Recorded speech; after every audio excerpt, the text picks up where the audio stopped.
The mission of kasko2go is to improve road safety and save lives. They deliver AI-based risk assessment for car drivers and other vehicles on the road. In doing so, they equip insurers with impactful datasets and technology to help them assess, inform about and avoid risk. Their AI causes risk to be assessed more accurately thanks to early identification of possible accidents. Today, they will talk to you about big data and behavioral change, road risk reports and driver warnings, and explain how they continue to expand their meaningful services for the insurance and mobility industry. Next on stage, kasko2go.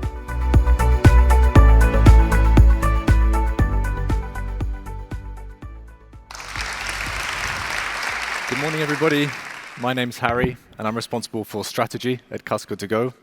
Before I begin telling you all the great things about our technology and how it can be used, I'd like to start by referencing a statistic that I'm sure many of you will not be familiar with, and that is that there are 1.3 million people that sadly lose their lives on our roads every single year. 1.3 million people.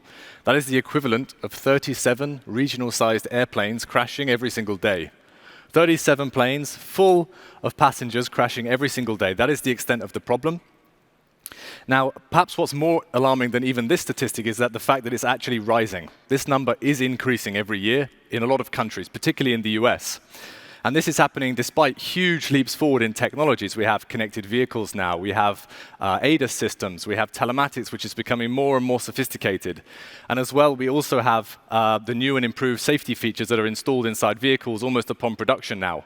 And still, we have a problem. So who are we, and what do we do about it?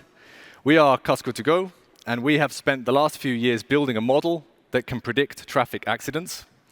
And we basically have made it our mission over the last few years to really understand the shortcomings of existing technology and build something that can help companies better assess risk, inform about risk, and also avoid risk.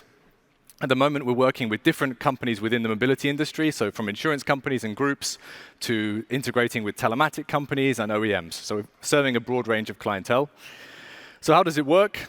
Obviously, in order to be able to predict accidents, we need to understand what happened in the past and why those accidents happened. So the basis of our model is historical accident data, which we collect from different places in different jurisdictions, and then we layer it with parameters that all have one thing in common, and that is that they all have a proven statistical connection to those historical accident rates, all of them. And you'll notice that there is one parameter, which is the elephant in the room that is not in here, which is behavioral parameter, behavior of the driver. And the simple reason for that is that there is no proven connection between behavior and someone's chance of having an accident. There's just not enough data to prove the connection. So in our model, we ignore it. So there's a lot of data that we need for this, to build this model, as you can imagine. At the moment, we have about a petabyte in our system, which for any Netflix fans is the equivalent of watching everything in Netflix, all the movies, series, documentaries, everything 3 times over. That's how much data we have.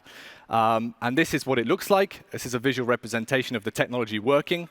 This is Zurich, a random weekday we took a couple weeks ago from our system. And you can see how the risk is changing throughout the day. Based on 1 hour to the next, it could be significantly different, the risk profile. It's a heat map, so you can see red indicates a higher probability of an accident, blue indicates a lower probability of an accident, and you can see how it's evolving based on the conditions changing. One of the interesting trends here is the commuting times of the day. So it doesn't take a genius to realize that during those times there are more cars on the road, so your risk is higher. And this is what we see with the data. So this is cool technology, but how does cool technology become useful technology to an insurance company? And the simplest way to do that is to connect the risk of our model to the risk of a driver or a policyholder. And the easiest way to do that is taking a home address of a customer. So what you can see here is our latest initiative, which is a marketing tool that an insurance company can use to basically generate a report for each of their customers based on just an address, the home address. And with that, they can generate a report, as you see here, which gives them a score, a safety score of their home, around their home. It tells them where are the dangerous areas around them, and when are the more dangerous and safer times and days of the week to be traveling in this area, as well as some other accident statistics as well that are useful. So this is really a tool for an insurer to get exposure to our quite complicated technology in a very simple and effective way. And it gives them a tool to raise awareness with their customers and also have another positive customer touch point.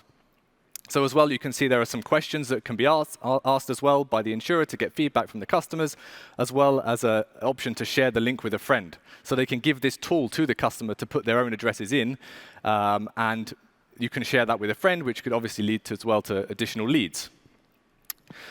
So this is the report for the venue, where we are today. You can have a look at it. I've also added a QR code. You can scan it, try it yourself, put in your home address, put in your work address, or whatever address you like. We have most of the data for Europe at the moment in our system, so you can play around with it and see what you think. You'll notice as well that we add a score to the reports. Now, although this specific initiative is for marketing purposes, we are working with insurance companies by using the score to enrich the pricing of the insurance policies as well, because we come with a huge amount of additional data about the address, which we can enrich, and that will then lead to better underwriting accuracy. So I've talked to you quickly about how we assess risk and how we inform about risk, but what about avoidance of risk? This is arguably one of the most, if not the most important theme, being able to actively help people avoid risk. And another application for our technology in a slightly different way is to actually embed it into vehicles, embed it into the navigation systems, embed it into apps, and alert drivers in real time as they're entering an area that our model has identified as dangerous.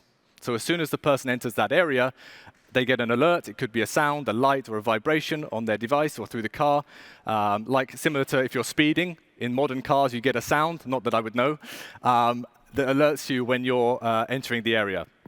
And if we think a little bit further in the future, with autonomous vehicles becoming more and more the norm and technology progressing there, we believe that this data and this technology will become a fundamental piece of the decision-making process of the vehicle, because the driver will no longer have any influence on where and which route to take. The car will be told, go from here to here. And this data and technology will be a factor in that decision on which route to take. So that was a very short presentation about the technology we've built. Hopefully it was informative. If you have any questions or would like to learn about how we can help you with assessment of risk, informing about risk or risk avoidance, feel free to come to our booth. Myself and my colleagues will be there for the rest of the day, and we look forward to speaking with you. Thank you very much for listening.